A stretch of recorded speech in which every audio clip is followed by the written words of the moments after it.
Well, good evening, everybody. This is Keith Jowers with Dads for Life, and this is Friday Night Live. And I want to thank you for joining us here tonight. I want to talk about a very special subject tonight because I experienced it on this very day. In fact, 2 times this week, I was able to experience someone being kind. We're here each and every Friday night, and we're talking about life subjects, things that we can learn for ourselves and help to teach our kids. Because our kids today need to learn wisdom from their parents. They need to learn how to, well, just really get along in life and succeed in life by doing the right things. Because a lot of them, well, they're just going astray because they're not doing the right things. They need direction from parents. They need to know that parents are there for them. They need to know that parents and grandparents and guardians, whoever's watching over them, really care about them and love them and need to teach them about life and how to handle certain situations. Tonight, I want to talk to you about kindness. When I looked it up in the dictionary, I said, let's just see what the dictionary has to say. And guess what kindness means in the dictionary? It means a kind act.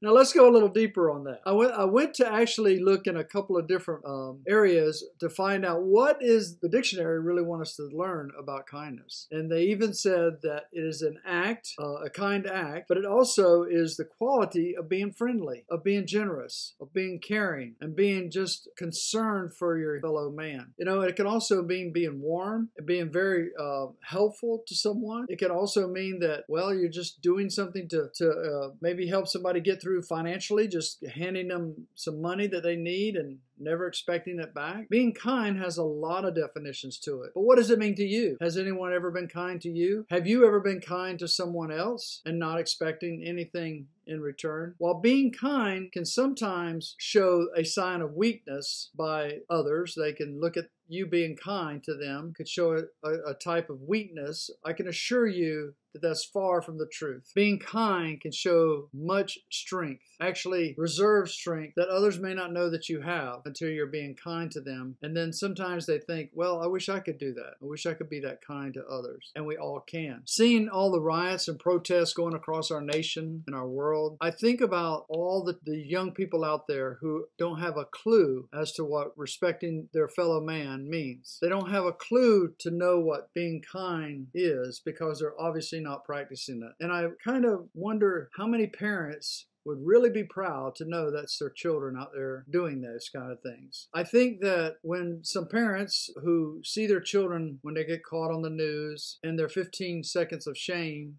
is exposed to the world, I think that they would probably be quite embarrassed. You see, being kind is a sign of strength, and all this foolishness that we see going on out there is definitely not being strong. It's being very weak, actually. It's being cowards. Otherwise, why would they hide their face? So I want to talk about being kind. I want to talk about how you being kind can help somebody else. I want to talk about how you being kind can change someone who possibly could change the world. Gandhi once said, be the change that you want to see changed in the world. My wife and I practice being kind as much as we can, and we've done that individually before we ever met. And I didn't realize she was that kind, and she didn't realize I was this kind about being generous, that is, until we got married, and then we worked together and tried to help others. And we become a team to do that. And I love to do that. I love to just help other people where I can, not from a prideful standpoint, but just to be able to encourage others and help others. There's a scripture in 1 Thessalonians 5:11. It says that therefore encourage one another and build each other up. You see, I think that's what we need to do on a regular basis and daily when we're just bumping into strangers sometimes and helping each other. So this past weekend, I had to have a phone repaired, and they actually brought it to the house, and he spent a lot of time with me, extra time. He wasn't rushing me. He was just switching out the phone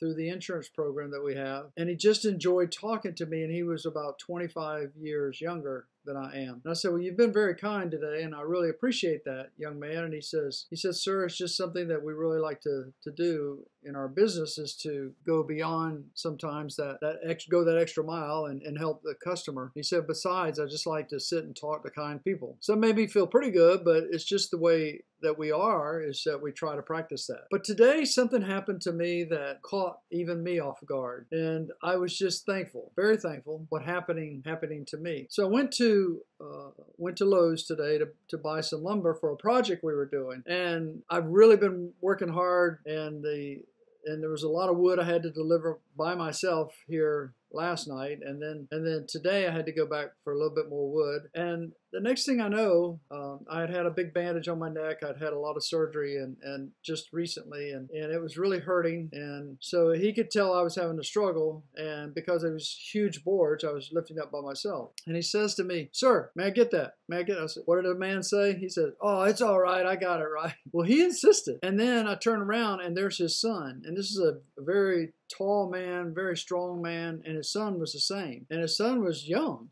but he was just a big young man. And he says, "Sir, I got it. My son and I got that for you." Well, he said, "How many do you need?" I said, "Well, I need 6 of these boards." He said, "Okay." So I went and he did it, and he wouldn't let me help. So then I go and I'm looking again. He says, "Is that all you need?" I says, I think I'm good now. Thank you." And then I remembered I had to get 20 other boards. So I'm down there and he's there again. "Sir, let me help you." I said, "Sir, it's fine. I know you got your own wood to go get, so you're welcome to do that." He goes, "Oh, let me do that. Son, get over here. Let's do this." And he and his son, they, by my direction, was getting the boards that I wanted. And sometimes that's a little prideful for a man to allow another man to do that kind of stuff, but it was a blessing, to be honest with you. And he wasn't struggling a bit. They were just, big, strong men. And all of a sudden, we got into a conversation about being a dad. And he said, "Well, what do you do?" And I told him, we have a dad's ministry. We work and help dads to be involved. And then I turned to his son for some reason. I started talking to his son, and I said, "Son, do you know how blessed you are to have a father that's teaching you skills to use your hands and not just a video game?" And he looked at me and he said, "Yes, sir, I do."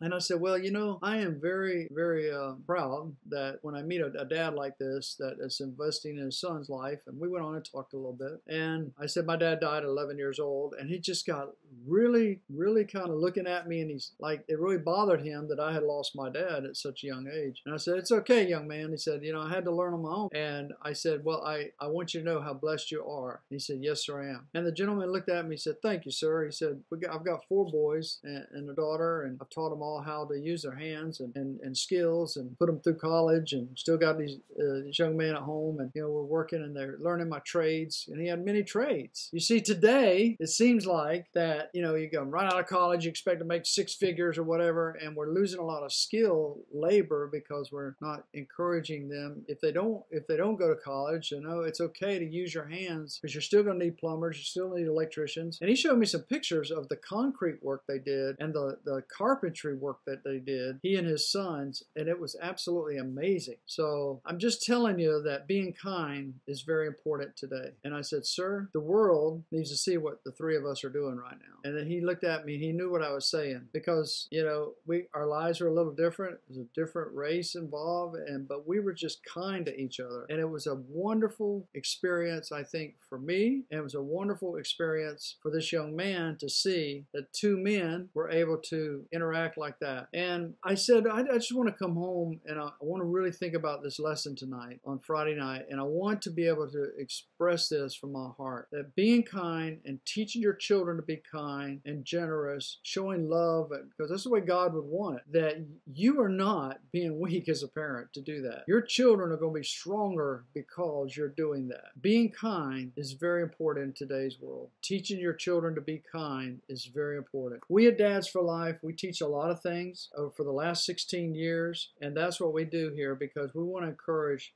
If we have a lot of single moms that follow what we do, we have a lot of single dads follow what we do, to connect with us on the encouragement that we offer out here at our resource center here at Dads for Life. So all we try to do is to let you know that life is worth it and your children are worth it. And the more investment that you put into your children and the more love that you show your children, letting them know that home is the safest place to be, then you're going to win in the end. They are going to win in the end. And whatever they do in life, their co-workers, their friends, their family down the road is going to win in the end, because you're teaching them morals and values, and just being kind is so important. And teaching them the Bible, teaching them the love of God is so important as well. And our future needs you, mom and dad, grandparents, aunt and uncle, whoever you are a guardian over. We need you there to leave a legacy of importance. This gentleman that I met today, and we exchanged numbers because I may have more work that I can hire him for at some point, but we talked about a lot of different things in life, and we taught his son how two men, strangers, can help each other, learn from each other, and just share life about each other. But then we ended in prayer. We prayed for each other. So I thought that was pretty cool. So God bless each and every one of you. If you want to find out more about Dads for Life, go to dadsforlife.com or .org. You can find us there and what we're doing. You can actually partner with us there if you'd like to. And then also you can partner with us strictly through the Amazon Smile account. If you get Amazon packages, you can actually list Dads for Life as your supporting nonprofit, and you can help us by everything that you order. We would get a small percentage of, and it really builds up in every quarter. So we're very thankful for the partners that do that as well. So until next time, this is Keith Jowers with Dads for Life saying, go out and encourage, enhance, and enrich the life of someone today or tomorrow, starting with your children, because they truly do need it the most. And remind them that home, your home, is the safest place that they will ever be. God bless you all. Bye-bye.